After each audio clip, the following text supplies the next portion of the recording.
Salut à tous, soyez les bienvenus pour ce nouveau Hit Story enregistré à la coopérative de Mai. On accueille aujourd'hui les deux membres d'un groupe qui affûtent depuis 2009 leur plume et leur flow sur un reggae hip-hop bien à eux. Je veux parler de Generation. Bonjour Théo et Ogash. Salut. On va échanger aujourd'hui autour de votre chanson récente, All to Blame. Vous êtes entouré d'un featuring de poids pour ce morceau.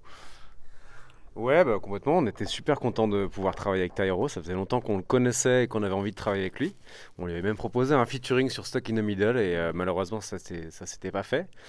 En tout cas, voilà, c'est un feat qu'on a beaucoup aimé faire. On a une très belle connexion humaine avec lui et donc musicalement, je pense que ça se ressent aussi. Donc voilà, un 100% pour nous en tout cas.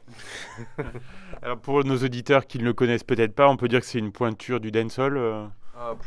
Plus reggae, mais il fait Ouais. pas mal aussi de dancehall. En fait, il est assez large dans sa palette musicale, mais c'est quelqu'un qui fait. En fait, il a commencé dans le hip-hop même. C'était un des premiers qui apportait un peu de chansons dans le hip-hop à l'époque. Ouais. Et donc, il était beaucoup dans les featuring et tout au début. Et ouais, depuis maintenant, je sais pas combien de temps il fait ça, mais il a beaucoup de big tunes, de titres qu'on adore. Et c'était vraiment pour nous une vraie volonté musicale aussi de faire un titre avec lui, parce qu'on adore sa voix, son grain qui prend tout de suite la pellicule, quoi. On reconnaît tout de suite Tyro.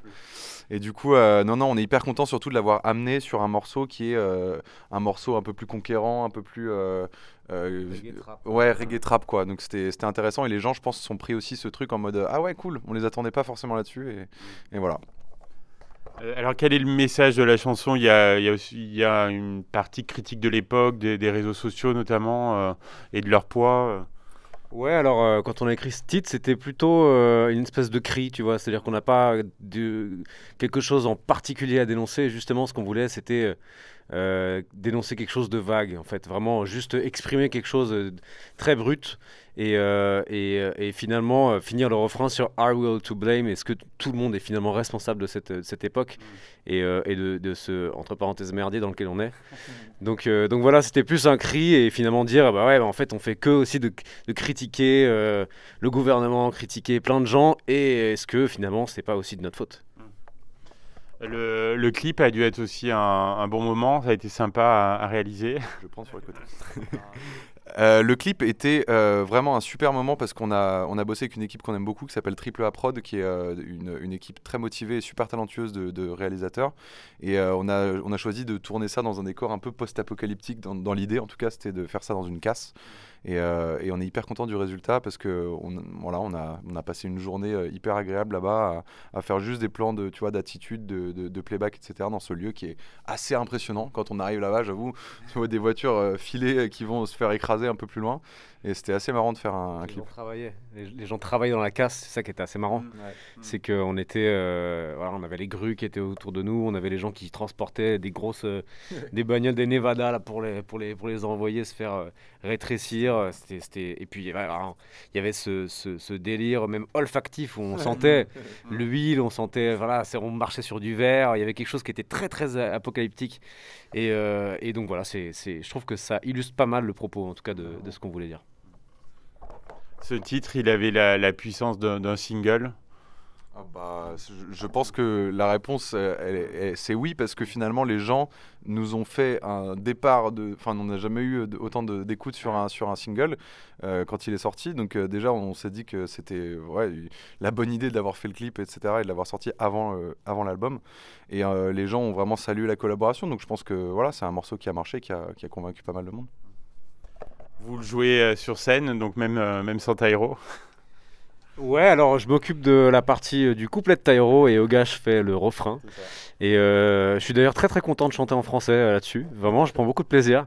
Et donc on a un peu arrangé le titre. Il est un peu moins trap, il est un peu plus dancehall. Là, on a voulu rajouter c'est du voilà, on va dire du reggae dancehall mélangé à du rock. Enfin, il y a quelque chose qui est assez, qui est assez, voilà, qui est assez, comment dire, Énergique, je dirais. énergique et conquérant, quoi, quelque chose. Donc voilà, on aime beaucoup le défendre en live. Et puis voilà, c'est vrai qu'on a des flows qui sont assez techniques et tout, donc il faut encore qu'on travaille peut-être un petit peu ça. Comme moi, je parle pour moi. Mais voilà, c'est un titre qu'on aime beaucoup écouter et qui prend toute une autre dimension quand il est en live. Le live, justement, c'est fondamental pour vous. Vous êtes à peu près au milieu de votre tournée. Comment ça se passe? Écoute, c'est une tournée qui fait du bien. Déjà, parce qu'on a la chance de la faire, premièrement. On a quand même, on a eu pas mal de concerts qui ont été salvateurs pour nous comme pour les gens, parce qu'on a vu vraiment du bonheur sur le visage des gens qui étaient là, et pour nous aussi ça faisait du bien, quoi. Donc pour l'instant ça se passe très bien. On devrait arriver au bout de l'année avec encore donc 5 concerts qui sont prévus, et ça va être chouette, parce qu'il y a des belles dates qui sont des dates qui ont été reportées plusieurs fois. Je pense à la Belle Électrique à Grenoble, au Bikini à Toulouse notamment. Il y a encore des belles choses à faire, et puis après ça sera évidemment après les fêtes de fin d'année l'année prochaine, encore pas mal de dates. Il y aura l'Olympia qu'on va faire aussi en mars, le 5 mars. Et voilà, puis après on repartira encore sur la route et les festivals, etc. Donc c'est cool. Vous avez la chance d'avoir un public très fidèle qui vous suit donc sur tous vos projets. On a beaucoup de chance avec ce public, et ça s'est vu notamment quand on a reporté les dates. Il y a eu très peu de remboursements, et puis quand les gens viennent, ils viennent vraiment à 100%. Les 3 dernières dates là, c'était Nantes, Orléans et Hérouville-Saint-Clair. Les gens sont venus, chanter les paroles, chanter les refrains du nouvel album qui est sorti il y a à peine il y a un mois, donc un mois et quelques. Donc ouais, on a un public qui est très investi, qui nous soutient beaucoup, et on a vraiment beaucoup de chance. On va donc justement parler de ce dernier album, donc Ailleurs, qui contient All to Blame et qui est sorti le 29 octobre dernier. Comment il est né? Quelle était votre philosophie sur cet album? Écoute, c'est un album qui est né d'un constat. C'était le constat on fait plus de concerts, donc déjà on va refaire de la musique. Et on s'est dit, on va commencer par faire des morceaux un peu disséminés en single qu'on va faire comme ça. On a commencé par Pognochon et Turning, qui étaient les premiers. Et au fur et à mesure de cette progression pandémique, on s'est dit, bon, qu'est-ce qu'on va faire avec ces morceaux? Autant les regrouper dans un album, et c'est ce qu'on a fait. Une fois que ça s'est un peu calmé, on a pu, avec Théo, se retrouver et voilà, travailler pour faire un album abouti. Et on s'est fait 2 sessions, 3 sessions même, qui étaient très agréables. On s'est retrouvés vraiment à 2, et on a fait de la musique à 2 comme on avait l'habitude de faire un peu plus tôt, il y a quelques années, quand on était vraiment au début de Generation. Et c'est un album qui est vraiment à notre image à 100%, parce que comme je viens de le dire, on était que tous les deux pour créer la grande majorité du disque. Donc voilà, c'était très agréable, quoi. Est-ce qu'on peut dire qu'il est un peu plus pop que les précédents albums? Alors moi je trouve pas qu'il soit plus pop. Je pense que Stuck in the Middle était au summum du pop qu'on puisse faire. Là on a justement essayé de rééquilibrer. Stuck in the Middle, on était allé à fond dans la pop et le rock, alors que là je pense qu'on est... Il y a évidemment des côtés assez pop dans nos refrains, dans les mélodies qu'on essaie de trouver, mais on a plus axé nos textes et nos flows sur justement quelque chose d'assez technique. Et on a voulu redonner à nos parties, à nos lyrics et à nos parties chantées, des flows hip-hop, dancehall, etc. Donc je dirais qu'il n'est pas plus pop que les autres. Il a, je pense, le même degré de popification que le premier. Et voilà, après, on aime beaucoup les mélodies, on aime ces mélodies un peu catchy, accrocheuses et tout. Donc voilà, c'est vrai que le fait d'avoir 11 presque single, ça fait qu'on a l'impression que c'est un peu pop. Je pense que ça doit être ça. Ça doit être ça. Et au niveau des textes, est-ce qu'il y a des nouvelles thématiques à aborder par rapport aux précédents? Écoute, c'est une bonne question. J'aime bien avoir la setlist dans la tête pour répondre à ce genre de questions, parce que là, c'est toujours un peu compliqué. C'est des thématiques assez universelles, toujours, parce que on a été plus personnel dans le deuxième album, je dirais. On a plus parlé de nous, de cette situation dans laquelle on était à l'époque, Stuck in the Middle, qui résumait un peu ça.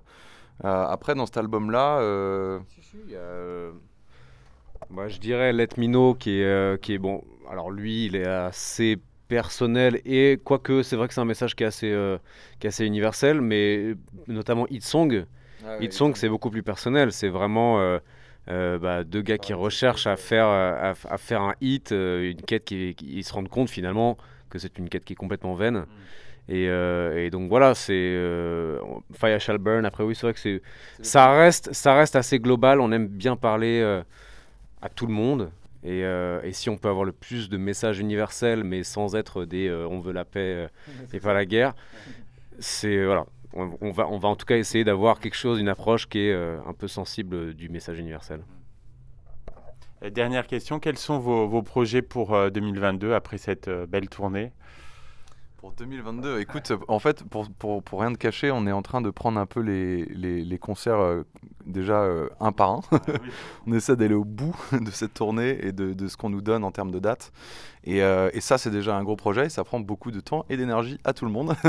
Après, pour ce qui est des projets de 2022, ça sera encore du concert, évidemment, parce qu'on a encore pas mal de choses à faire, à rattraper. Hein. Et voilà, défendre cet album, quoi. Défendre cet album, essayer de le faire vivre. Et voilà, je pense que c'est ce qui va nous animer le plus en 2022.